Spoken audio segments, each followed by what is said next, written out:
Tidak terasa beberapa bulan lagi kita akan tamat dari SMK. Pasti kalian memiliki pemikiran akan melanjutkan kuliah atau bekerja. Sebelum memilih kuliah atau bekerja, kalian perlu tahu tujuan besar kalian. Kemungkinan besar kalian akan membutuhkan waktu yang lama untuk mengetahui tujuan dan motivasi hidup. Perlu diketahui bahwa kuliah memberikan kesempatan yang baik dalam mencari pekerjaan. Akan tetapi, tidak bisa menjamin kalian untuk langsung menemukan pekerjaan yang baik. Selain itu, ada banyak pekerjaan yang membutuhkan lulusan dari jurusan tertentu.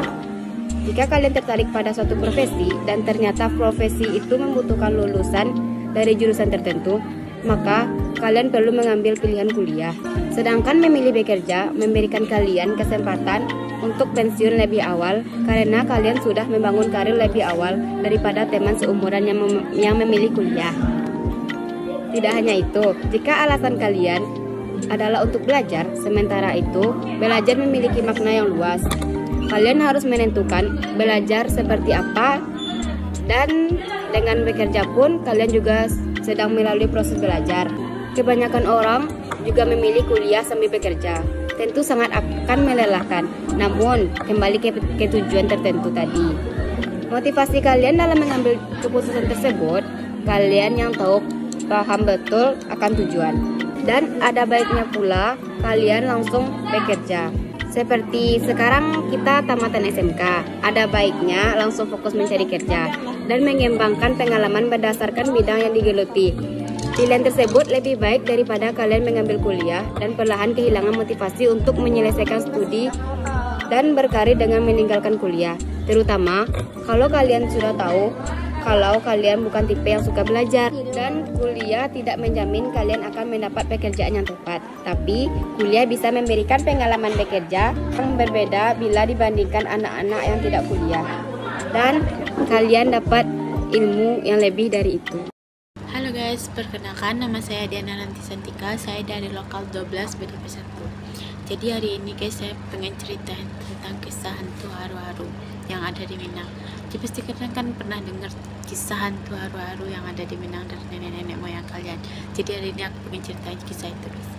Jadi hantu haru-haru itu adalah makhluk halus yang bergentayangan di tempat-tempat tinggi, lebih tepatnya di tempat-tempat pohon rindang, pohon-pohon besar yang jauh dari perumahan, yang jauh dari warga-warga di tempatnya. Orang-orang yang akan dirasuki oleh hantu haru-haru itu seperti anak-anak yang suka bermain di senja-senja, di sore hari, di waktu maghrib. Anak-anak itulah yang akan dirasuki oleh hantu haru-haru. Ketika anak-anak itu dirasuki oleh hantu haru-haru, pandangan mereka akan terlihat indah, seakan-akan tempat itu sangat menawan, sangat bagus, banyak kupu-kupu, banyak permainan, banyak tempat-tempat bagus. Padahal aslinya itu tempatnya tempat pohon-pohon banyak yang ditempati oleh hantu haru-haru itu guys. Baik, sekian cerita dari saya, terima kasih. Bukit-bukit itu membiru dari jauh, laut-laut itu membiru dari jauh. Mereka terlihat sama walaupun berbeda. Keduanya indah, keduanya memesona. Walaupun berbeda, tetapi keduanya tak terpisah. Aku, kamu, dan kalian. Cita-cita kita mungkin berbeda. Bukan siapa yang berlebihan, tapi kita bersama yang akan meraihnya. Hidupku penuh warna, seperti pelangi di bawah langit. Berbeda itu indah.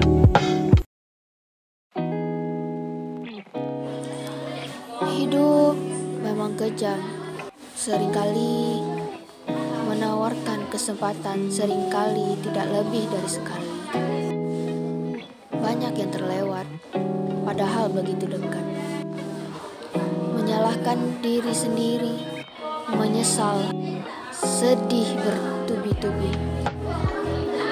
Terkadang kita terlalu mengumpar pada harapan, sampai lupa sejatinya yang di hadapan kita adalah kenyataan, kesempatan, atau takdir.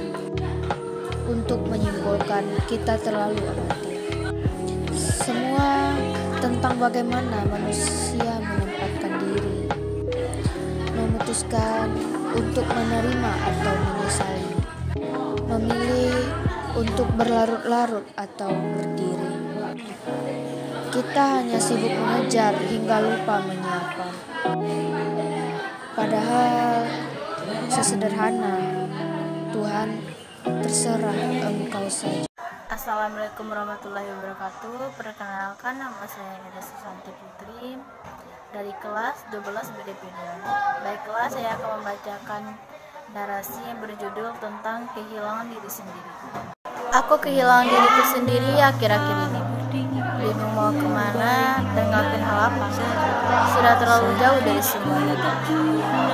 Aku ingin kembali kepada diriku yang dulu, dan tidak ada masalah apapun, dan rasanya sangat tenang. Namun terkadang aku benar-benar mencoba yang terbaik, tetapi aku masih merasa tidak berguna.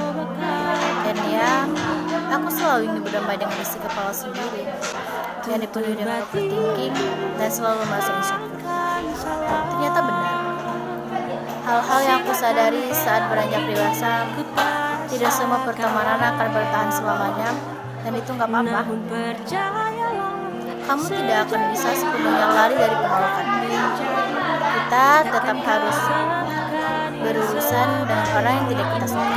Semua orang bisa menemani, tetapi tidak semua orang bisa memahami. Yang dibutuhkan saat ini tenang, bukan senang. Dewasalah, pegang ucapan dan janjimu. Hidup adalah perjalanan yang harus kita lewati. Tidak peduli seburuk apa perjalanan tersebut yang kita lewati.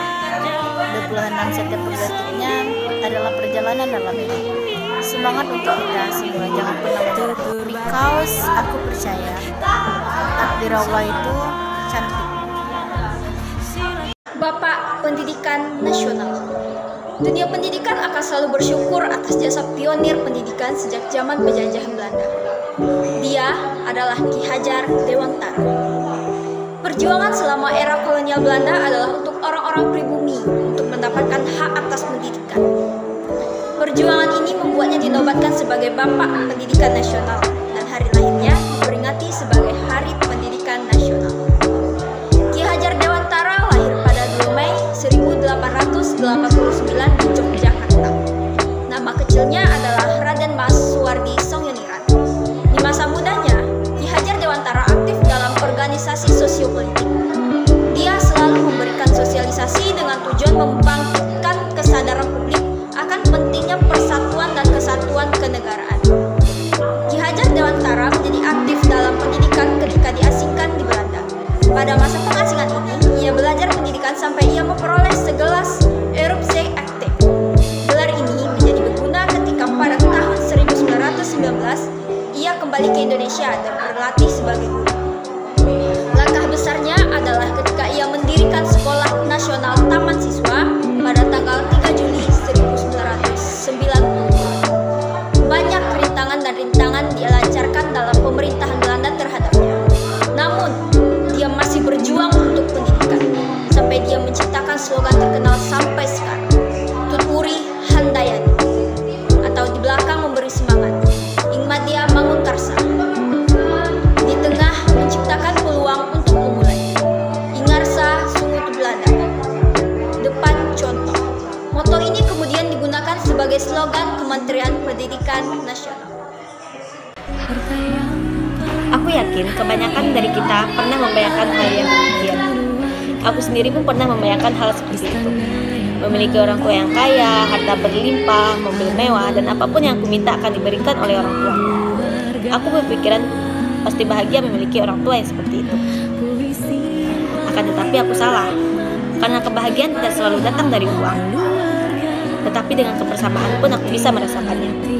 Karena kenyataannya memang tak selalu seindah yang dibayangkan. Di saat melihat perjuangan ayah, ibu, dan kakakku untuk membahagiakanku, yang akhirnya membuatku berhenti untuk menghayalkan hal-hal yang sulit untuk aku bayangkan. Karena kenyataannya adalah aku terlahir dari keluarga yang sederhana.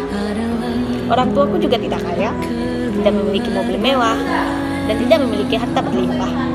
Apapun yang aku minta pun tidak akan dituruti atau orang tuaku berikan. Tapi aku sadar, itu semua bukan karena orang tuaku tidak menyayangiku, akan tetapi mereka memang tidak memiliki banyak uang untuk memberikan apa yang aku minta.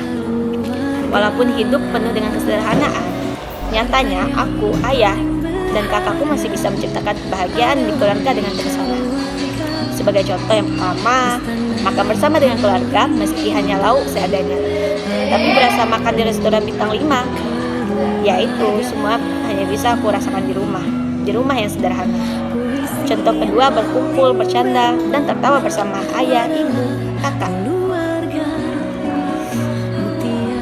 Setelah seharian bekerja, membuat rasa lelah dan letih tidak terasa. Ya, itu semua karena kebersamaan antara aku, kakak, ibu, dan ayah.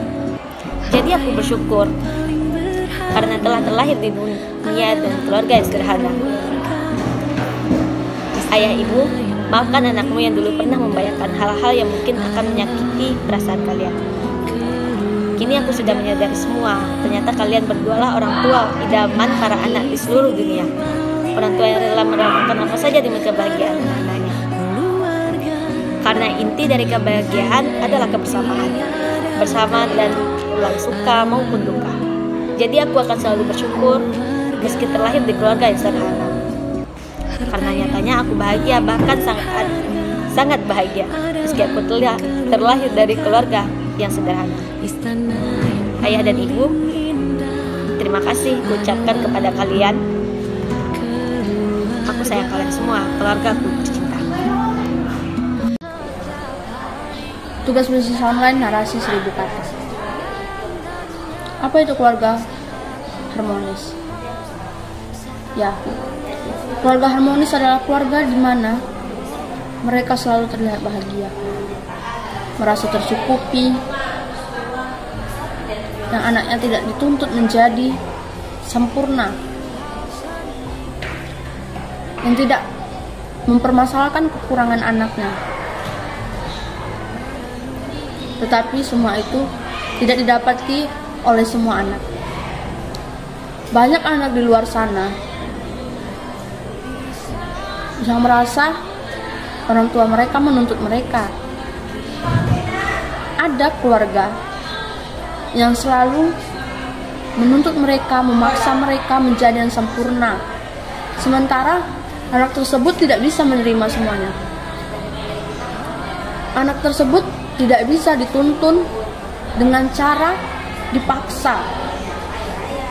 Terkadang dengan kerasnya kepala anak, maka orang tua bisa menyesuaikan dengan cara berkata lembut kepada anak tersebut. Jadi anak tersebut tidak akan memberikan perlawanan yang akan mendampakkan diri mereka itu adalah seorang yang egois. Terkadang datangnya keegoisan anak adalah datang juga dari keegoisan orang tua mereka.